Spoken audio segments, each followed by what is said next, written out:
이 시간 함께 보실 하나님의 말씀은 창세기 41장 25절에서 36절까지 말씀입니다. 창세기 41장 25절에서 36절까지 말씀 보도록 하겠습니다.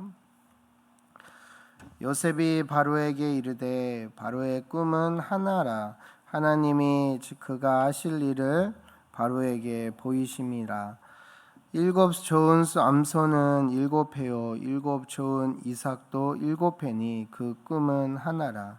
그 후에 올라온 파리하고 흉한 일곱 소는 7년이요, 동풍에 말라 속이 빈 일곱 이삭도 일곱 해 흉년이니 내가 바로에게 이르기를 하나님이 그가 하실 일을 바로에게 보이신다 함이 이것이라. 온 애굽 땅에 일곱 해 곧 일곱 해 큰 풍년이 있겠고 후에 일곱 해 흉년이 들므로 애굽 땅에 있던 풍년을 다 잊어버리게 되고 이 땅이 그 기근으로 망하리니 후에 같은 그 흉년이 너무 심함으로 이전 풍년을 이 땅에서 기억하지 못하게 되리이다. 바로께서 꿈을 두 번 겹쳐 꾸신 것은 하나님이 이 일을 정하셨음이라. 하나님이 속히 행하시리니 이제 바로께서는 명철하고 지혜 있는 사람을 택하여 애굽 땅을 다스리게 하시고 바로께서는 또 이같이 행하사 나라 안에 감독관들을 두어 그 일곱 해 풍년에 애굽 땅의 5분의 1을 거두되 그들로 장차 올 풍년의 모든 곡물을 거두고 그 곡물을 바로의 손에 돌려 양식을 위하여 각 성읍에 쌓아두게 하소서. 이와 같이 그 곡물을 이 땅에 저장하여 애굽 땅에 임할 일곱 해 흉년에 대비하시면 땅이 이 흉년으로 말미암아 망하지 아니하리이다. 아멘. 이 시간 바로의 꿈, 하나님이 직접 하실 일을 보이신다라는 제목으로 함께 말씀 나누도록 하겠습니다. 바로가 꿈을 꾸고 마음이 번민하여 있으나 그 꿈을 해석할 수 있는 사람은 없었습니다. 그때 술 맡은 관원장은 요셉을 떠올리며 자신의 이야기를 바로에게 전해 주었습니다. 술 맡은 관원장의 이야기를 들은 바로는 즉시 요셉을 감옥에서 불러오게 하였고 요셉을 만난 바로는 자신이 꾼 꿈을 애굽에 있는 그 누구도 그 지혜롭다는 그 누구도 해석하지 못한다라고 솔직하게 말하였습니다. 바로의 말을 들은 요셉은 참 침착하게 내가 아니라 하나님께서 편안한 대답을 하실 것이라고 대답하였습니다. 요셉이 자신을 구할 절호의 찬스 가운데 자신의 능력을 높이기보다 겸손하게 하나님을 높이고 있다라는 것은 그가 평소 삶 가운데 어떤 모습으로 하나님 앞에 서 있는지를 알 수 있습니다. 이렇게 차분하게 말을 하는 요셉의 모습에 바로는 자신의 꿈을 모두 요셉에게 말하였습니다. 요셉은 초조한 상태로 꿈의 해석을 기다리는 바로에게 두 가지의 꿈은 결국 하나라고 말합니다. 그리고 그 꿈은 하나님이 앞으로 애굽 땅에서 행하실 일을 바로에게 보이시는 것이라고 말하였습니다. 함께 25절에서 31절까지 말씀을 함께 읽어보도록 하겠습니다. 요셉이 바로에게 아뢰되 바로의 꿈은 하나라. 하나님이 그가 하실 일을 바로에게 보이심이니라. 일곱 좋은 암소는 일곱 해요, 일곱 좋은 이삭도 일곱 해니 그 꿈은 하나라. 그 후에 올라온 파리하고 흉한 일곱 소는 7년이요, 동풍에 말라 속이 빈 일곱 이삭도 일곱 해 흉년이니 내가 바로에게 이르기를 하나님이 그가 하실 일을 바로에게 보이신다 함이 이것이라. 온 애굽 땅에 일곱 해 큰 풍년이 있겠고 후에 일곱 해 흉년이 들므로 애굽 땅에 있던 잊어버리게 되고 이 땅이 그 기근으로 망하리니 후에 든 그 흉년이 너무 심함으로 이전 풍년을 이 땅에서 기억하지 못하게 되리이다. 요셉은 바로에게 7 좋은 암소와 7 좋은 이삭은 7년의 큰 풍년을 나타내고 파리하고 흉한 7소와 동풍에 말라 속이 빈 7 이삭은 7년에 거친 극심한 흉년을 나타낸다라고. 그런데 그 흉년이 얼마나 극심한지 이전 7년간의 큰 풍년은 잊어버릴 정도로 애굽 땅을 망하게 할 만큼 위협적인 흉년이 찾아올 것이라고 알려주었습니다. 바로가 꾼 꿈은 7년간 극심한 흉년이 올 것이므로 앞으로 먼저 7년간 오게 될 풍년의 때에 잘 준비하라는 것이 중심 내용이라고 할 수 있습니다.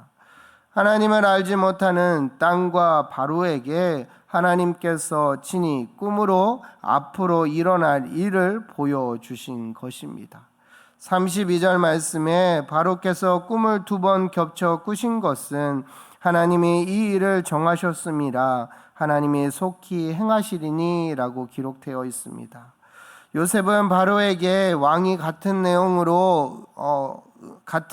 의미하는 꿈을 2번 겹쳐서 꾼 것은 하나님께서 이 일을 확정하셨다는 것이고 하나님께서 이 일을 앞으로 속히 행하신다는 것을 의미한다라고 말해 주었습니다.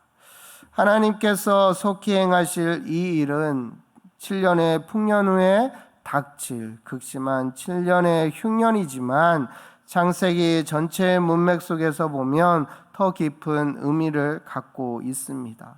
바로 창세기 15장 13절에 하나님께서 아브라함에게 내 자손이 이방에서 객이 되어 그들을 섬기겠고 그들은 400년 동안 내 자손을 괴롭히느니 라고 하신 말씀과 요셉의 꿈을 이루시는 것입니다.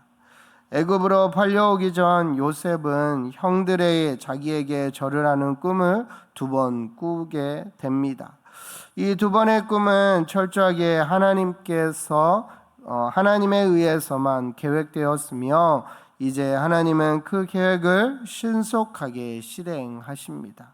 그리고 극심한 흉년은 요셉이 나중에 아버지 야곱과 형제들을 애굽에서 만나는데 결정적인 동기가 되기도 합니다. 요셉은 하나님께서 허락하신 지혜로 바로의 꿈을 해석해 주는 것으로 끝내는 것이 아니라 그 문제를 해결할 방책도 알려주는 것을 보게 됩니다.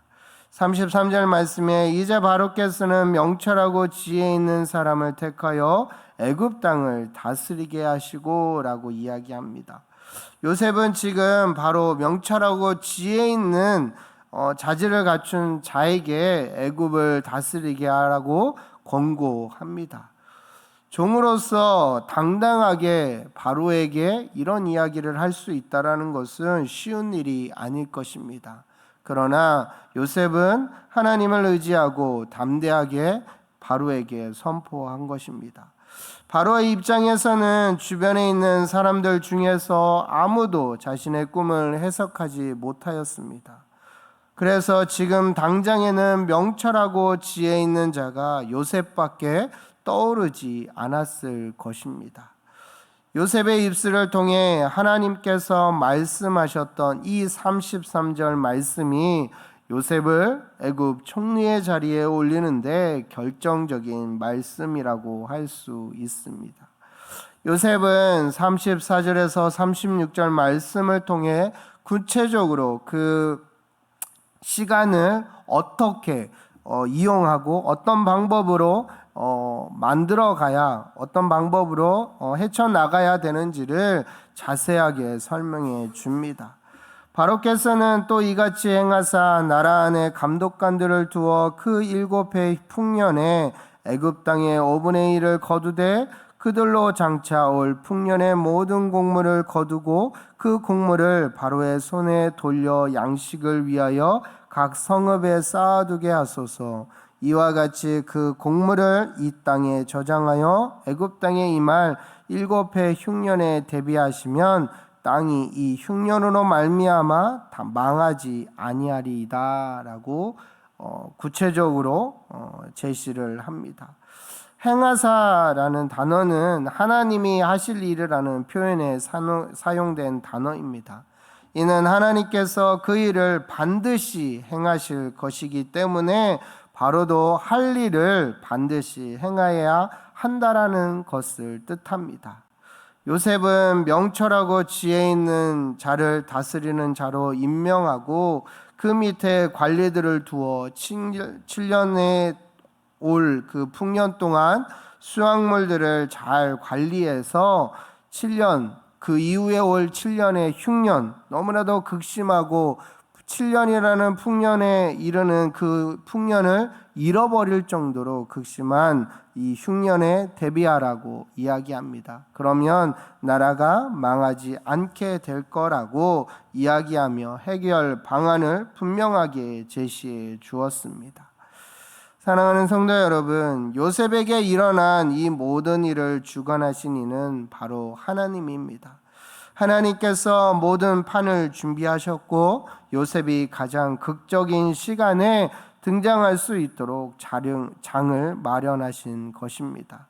이런 하나님의 역사하심에 준비된 요셉이 너무나도 멋지게 자신의 역할을 잘 감당해낸 것입니다. 요셉이 형들에 의해 이스마엘 상인들에게 팔릴 때만 하더라도 이런 일이 일어날 것이라고 누가 예상을 했을까요? 그가 모함을 당해 옥에 갇히고 그곳에서 2년이 넘는 시간을 보내는 동안 지금처럼 바로 앞에 서서 당당하게 그 꿈을 해석하게 될 것이라고 상상이라도 했을까요? 요셉은 어려운 중에서도 하나님과 함께함을 포기하지 않았습니다. 흔들리는 마음을 다잡고 끝까지 자신을 지켰습니다. 그러던 차에 하나님께서 열어주신 기회 외에 자신에게 허락하신 명철과 지혜로 자신을 나타내기보다 오히려 하나님을 더욱 높이며 하나님의 일하심을 바로에게 나타내는 가장 빛나는 모습으로 설 수 있게 된 것입니다. 이는 요셉에게만 해당되는 것이 아닙니다. 오늘을 살아가는 우리들에게도 동일합니다. 하나님께서는 언제 어떻게 어떤 모습으로 우리를 세우실지 우리는 알 수 없습니다. 언제 부족한 나를 전면에 내세워 하나님의 뜻을 펼치실지 상상할 수 없습니다. 그러기에 우리는 요셉처럼 담대하게 하나님을 알지 못하는 바로에게 하나님의 일하심을 나타내며 명철하고 지혜롭게 가장 빛나는 모습으로 설 수 있도록 늘 깨어 준비되어 있어야 한다는 것입니다. 모든 상황 속에서도 하나님과 함께함을 포기하지 않고 늘 기도하며 순종함으로 하나님을 바라보고 신뢰하며 나아가야 한다는 것입니다.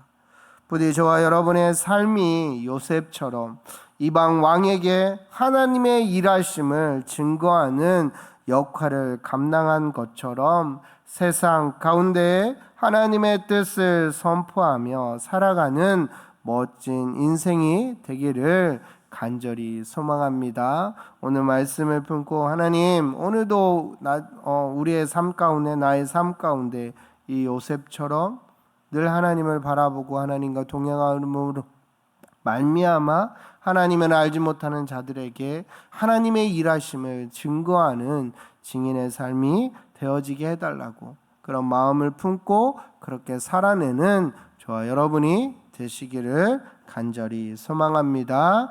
이 시간 함께 기도했으면 좋겠습니다. 말씀을 기억하며 하나님이 직접 행하실 일을 담대히 세상에 선포하며 요셉처럼 사용되어지는 인생이 되게 하시고, 특별히 10월 19일에 있을 새세면 축제 가운데 하나님의 역사하심이 넘치게 하시며 참여하는 모든 태신자들 가운데 하나님의 은혜가 가득 임하게 되어지게 임하도록 하옵소서라고 이 기도 제목을 기억하면서 함께 통성으로 간절히 기도하도록 하겠습니다. 사랑해 주님 감사